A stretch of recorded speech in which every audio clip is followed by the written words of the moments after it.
Hello everyone, samahan niyo po ako, magluluto tayo ng paboritong almusal or merienda ng mga bata.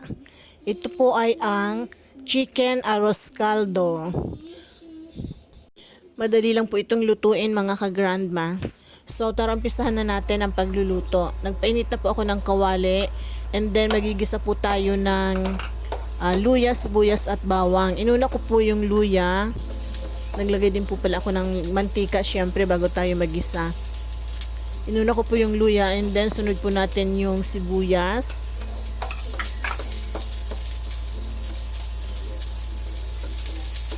Gisa lang po natin ng maigi.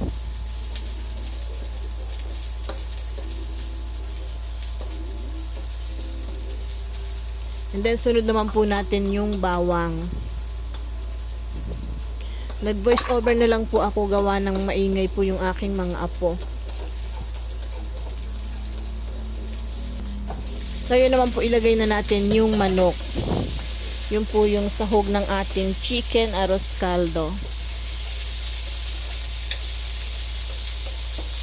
Gisa po natin ng maigi.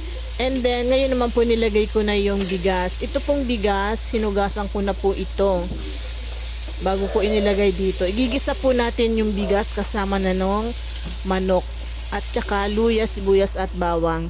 This time naman po naglagay na tayo ng tubig para po sa sabaw ng ating arroz caldo, para po maluto yung bigas. So takpan po muna natin at hayaan natin kumulo hanggang sa maluto or lutong-luto yung bigas. So this time po, lutong-luto na po yung bigas. Umalsa na po siya ng husto. Haluin lang po natin para po magpantay ang kanyang luto. Tinakpan ko ulit. And ngayon naman po maglalagay tayo ng kasugba. Ito po yung nilalagay sa ating arroz caldo, kasugba. Pwede naman pong wala nito pero nasanay na po kasi ako na naglalagay nitong kasugba.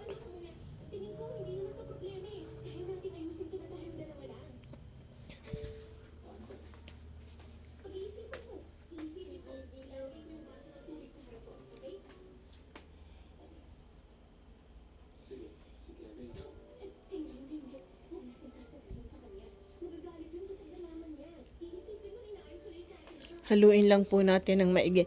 Ngayon naman po maglalagay tayo ng asin. Maglalagay tayo ng salt and pepper to taste.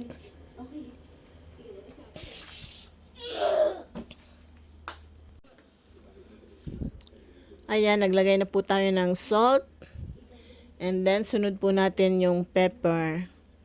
Salt and pepper to taste. Ayan. Pepper powder po ang ating ginamit.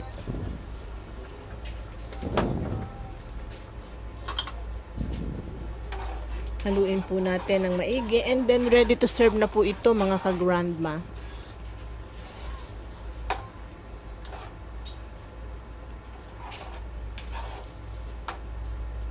Paborito ito ng mga bata sa almusal or sa merienda. So, ito na po yung ating chicken arroz caldo. Sana po nagustuhan nyo ang video na to. At kung nagustuhan nyo po, huwag kalimutang mag-like, share, comment, and follow. See you again on my next video. Bye! God bless everyone!